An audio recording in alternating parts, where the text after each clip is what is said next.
Hi, welcome back. I am Amanda Werner, your host and former elementary, middle, and high school teacher. I taught for 16 years, and this is my podcast. If you like the work and the content that I'm sharing here, you can support what I do by going to my website, amandarightnow.com, and clicking shop and looking through all the resources I create for teachers. I'm making new games because I think what we all need right now in these stressful times is more fun, more humor. So I'm making new games. One of my most popular games is Mafia for the Classroom, and I recently also created Truth or Dare for the classroom. So if you're interested in purchasing these resources, go to my website, amandarightnow.com, and that's WRITE. Thank you so much for your support. And if you want to keep up with what I'm doing, definitely follow the show, subscribe, and then you'll get updates and you'll see new episodes and when they come out. Thank you so much for your support. I appreciate you so much just taking the time to listen. I really, I do this for you. So thank you. Thank you so much for supporting me and my tendency to just want to talk and share all of my opinions and research. I love to research too and share what I've learned with you all. So let's get to the episode now. Welcome to the Empower Students Now podcast, a podcast about equity, neurodiversity, mindfulness, and student engagement. There's a lot that needs to change in our education system. The good news is teachers have the power to make these changes now.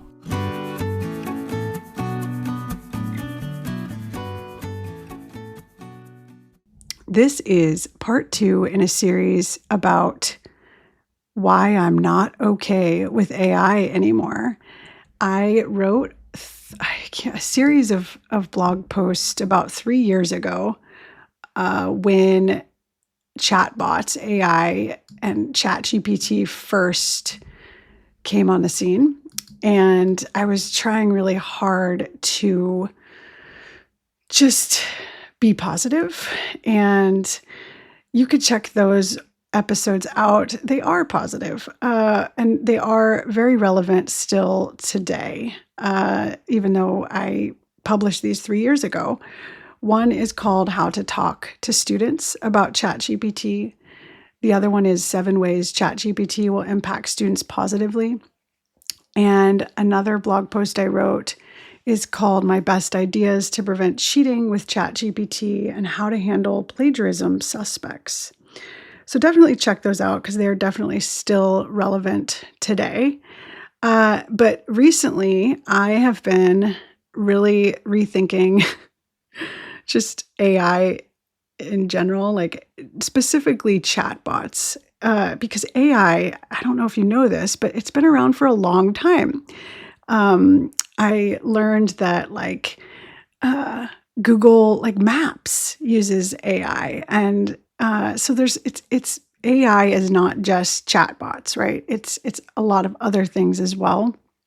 And so in part 1, I talked about my perspective on AI from a teacher's point of view. And last year, my attempts to sort of incorporate it into my classroom practices and just be really transparent and open with my students about using AI and how to use it ethically and things like that. And I don't like to just ignore things, that are happening in the world.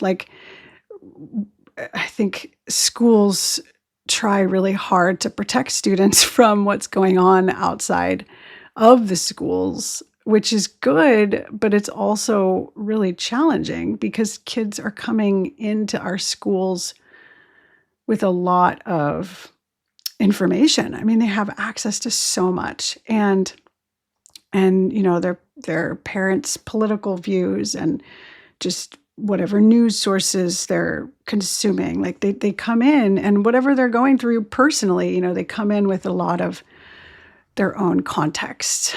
And so we have to do our best as teachers to sort of speak to what's happening in a way that allows for many different viewpoints and opinions, because everyone in our classroom, they all have their own, perspectives and opinions. And teachers have to try as best as they can to remain objective, right? And so I talked about my journey last year trying to embrace AI in my classroom and how that went. So definitely go check out that episode if you haven't already. But this episode is this is part 2. This is about my perspective when it comes to being a teacherpreneur. So I'm a teacherpreneur. Have you heard that term before? So this whole episode is going to be about that, and like how I have been dabbling in the use of chatbots to support my online business. So, and then the next episode will be about my views as a parent. And yes, I'm sharing all of my opinions. A lot of this podcast is just my opinions, but I'm also trying to share research and information from just news articles. And I will definitely link the articles that I discussed today in this episode. So you can check those out in the show notes. I also have a link to my website too in the show notes usually. And so you can click that. All right, let's go ahead and talk about this from a teacherpreneur point of view.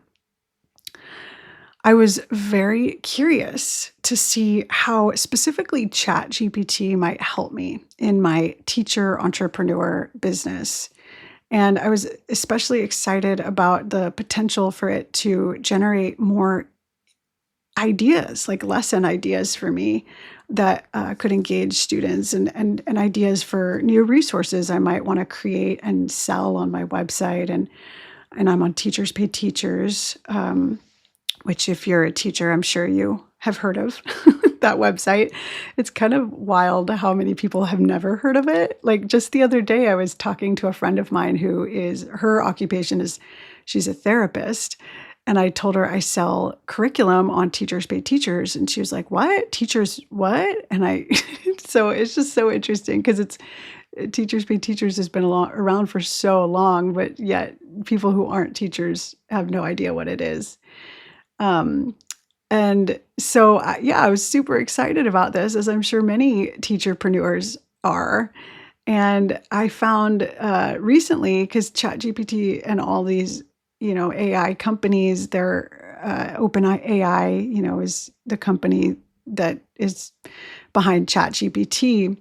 They keep coming out with new versions and new features. And recently, I don't know when this came out, but ChatGPT can create tables, it can create slideshows, it can create PDFs, and then DALL-E, right? It can create images.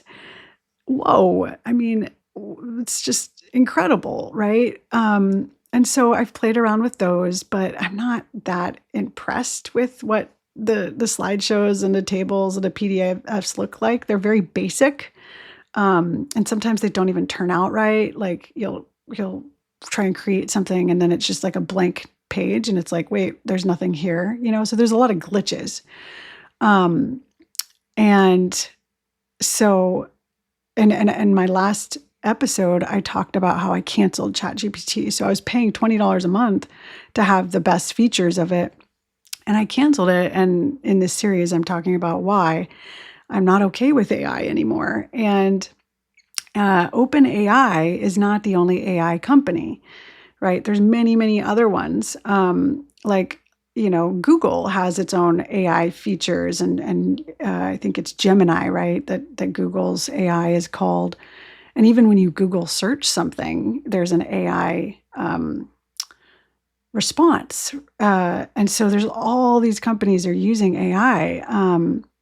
There's a company called Descript, and I discovered this website a couple years ago, maybe, and I started paying for it. It's fairly expensive, and what it allows you to do, it does a lot. It does a lot of things. But one of the things I was using it for was so I would record an episode, a podcast episode, and you can upload it to Descript. And then Descript would transcribe it. It would create a transcription for me. And it could create like possible titles for the episode. It can create like show notes. It can create timestamps.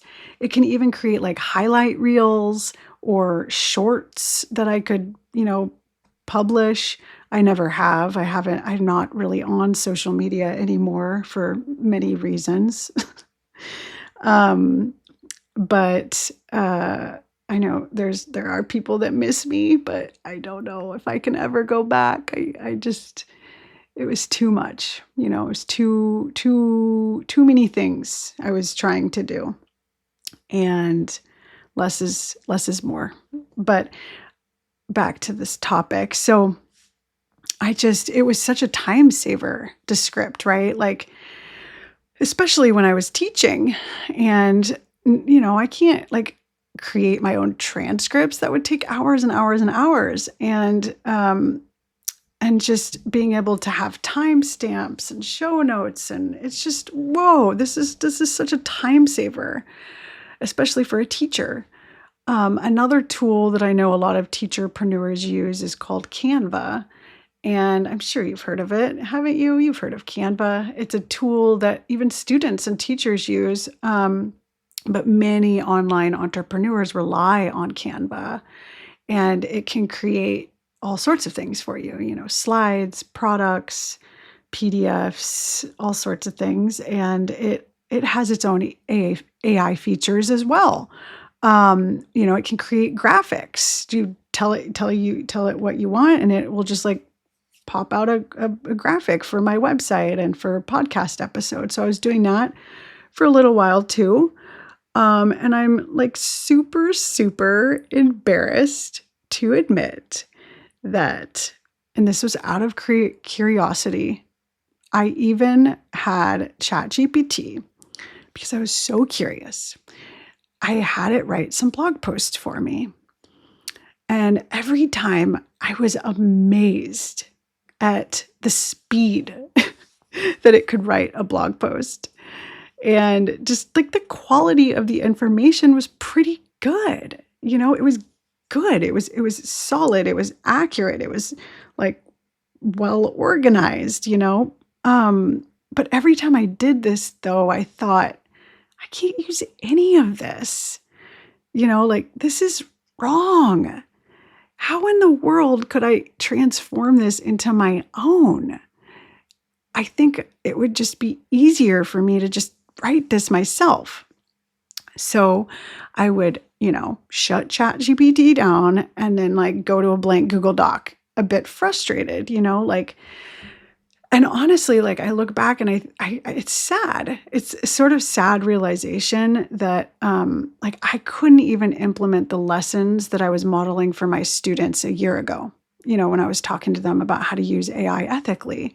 And I was teaching them how, yes, you could try and get it to write an essay for you, but read the essay, write some notes about what you like about it, keywords you might want to use yourself, like write about, like what could you pull from this and make your own, and then close ChatGPT and start writing your own essay with that inspiration, at the forefront of your mind, but never, ever, ever, ever copy word for word, right? Like this is what I taught my students, and I didn't feel like I could even do that myself with these blog posts. It was just too weird. It was too overwhelming. I couldn't figure out how to do it, Like I just was like, this I just might as well just write it on my own.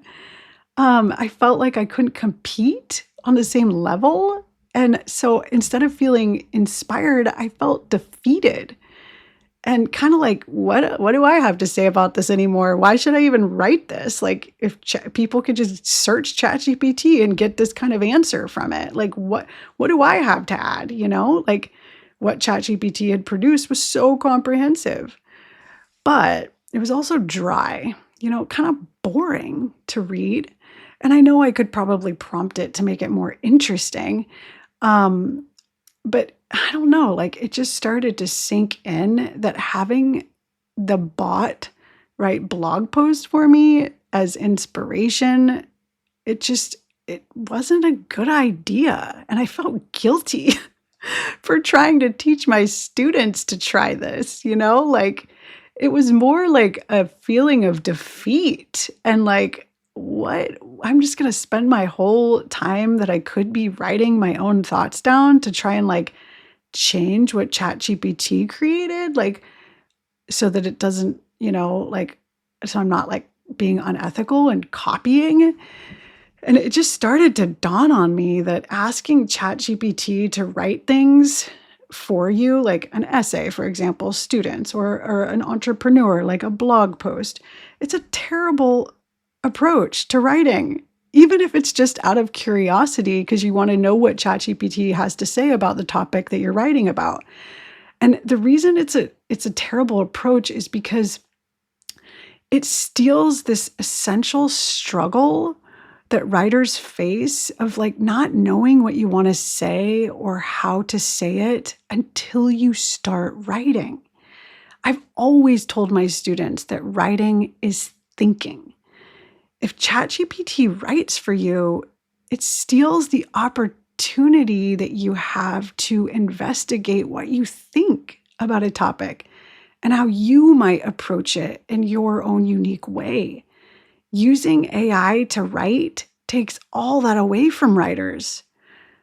I just, at this point, I know to my core that it is not a good thing to make like ChatGPT or any AI write something for you just, to start your writing process. I just don't think it's a good idea.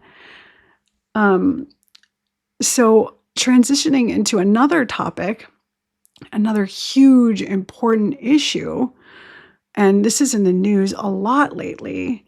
And it's this question of like, where do AI companies, and not just AI companies, like just companies in general, like Canva or Descript or, like Facebook or whoever's using AI right now, like where do they get all the data that they feed to their chatbots, their AI chatbots? Like where does that data come from? Well, as I started to research, I learned that the information that makes these bots intelligent, I'm putting that in quotes, intelligent, comes from the internet.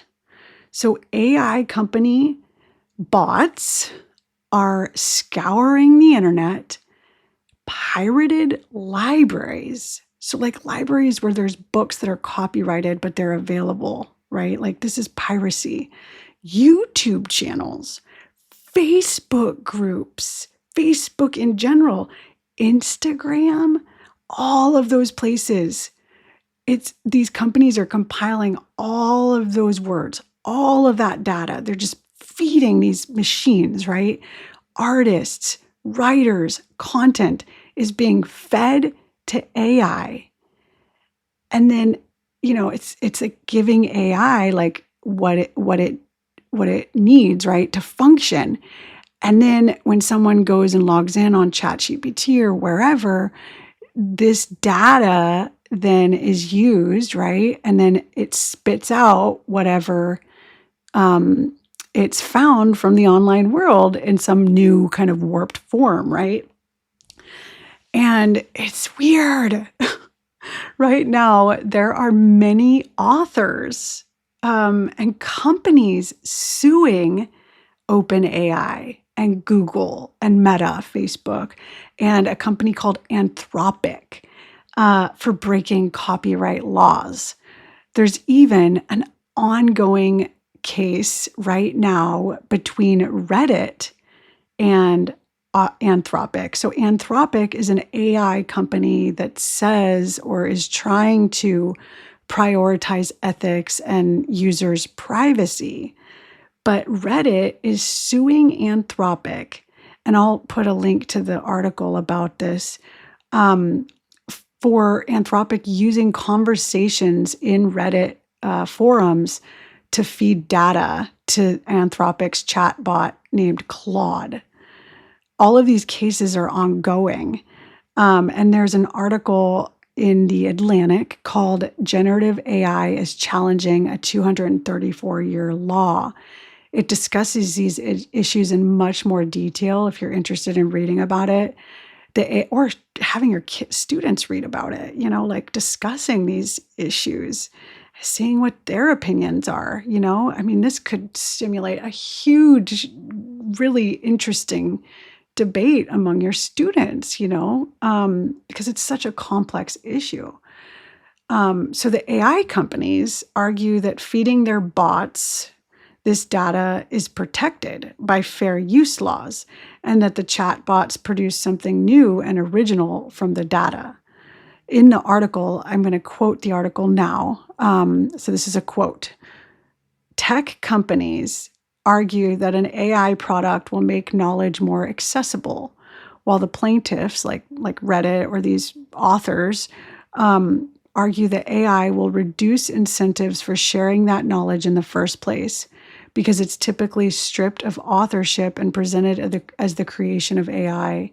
Some writers have already stopped sharing their work online, and the courts will have to take seriously the idea that current AI training practices could have a chilling effect on human creativity, end quote. So, and this is where I'm at right now too. I'm just thinking like, wait, what is my information safe? Are the resources I've created, like, are they being stolen, by AI? Even my 11-year-old kid, who is an artist, started to become very upset by all of this too, because some of their favorite artists that they follow on YouTube were talking about how unethical AI art is. We discovered together that there are even entire YouTube channels made by AI. Like the videos are all made by AI, and they're really popular. Like they have lots of subscribers, and it's just like they're just growing in popularity. So even my 11-year-old is starting to have really strong feelings against the use of AI and that it's unethical. I feel sad that even my kid is feeling skeptical and just worried when encountering content online. They also have that icky feeling when encountering images and content online. Like maybe this is theft in disguise by the hype that AI is only a helpful and intelligent technology, and that their rights are protected by fair use, which I totally disagree with. It's just making me question, is anyone's creative content theirs anymore? Can I post anything online, on my website, on my podcast, on social media, if I ever go back to social media, or on YouTube without it being stolen by AI? And I've read too that the creators of these AI products, like ChatGPT and Claude and Gemini, like they can't really control what is created, like what's said, right? What the AI is saying to people, like when prompted. And sometimes it does just regurgitate entire, pages of copyrighted material. It's shocking. Like they can't really control their own chatbots. It just seems like copyright laws are they're being broken left and right. Everything that is posted online is fair game for AI to swallow and spit back out at us. And if this cycle continues, eventually the internet will be composed of recycled content that was stolen from humans by bots for humans to consume and then regurgitate again. Even if I wanted, though, to boycott AI, which a lot of authors are doing, like the comedian Sarah Silverman, she's really leading efforts to boycott it because of a book of hers that was part of a pirated library that was used, to source the data that the AI bots are getting.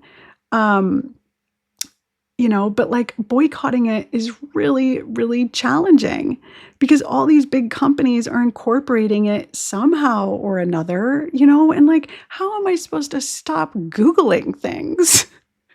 That's like part of my like daily life now, I think it's part of all of our daily lives. It's just like an inescapable new norm. And, I was talking to my husband the other night, like, I feel like it's almost like using plastic bags and paper towels. Like, I know that I shouldn't, and I should limit my use of these things for the environment, because I care about our environment and I care about changing climate change, like reducing climate change. But like, do I still buy plastic bags and paper towels? I hate to admit it. Yes. It's really, really hard. It's like a moral, like ethical conflict. And it's really, really hard and complex. And I'm not judging anyone for loving AI because I was one of those people, right? Like, I still am. I'm still amazed by what it can do. But I do think that we all need to be aware of the nuances and the problematic nature of all of this. And that's why I'm talking about it here on this podcast.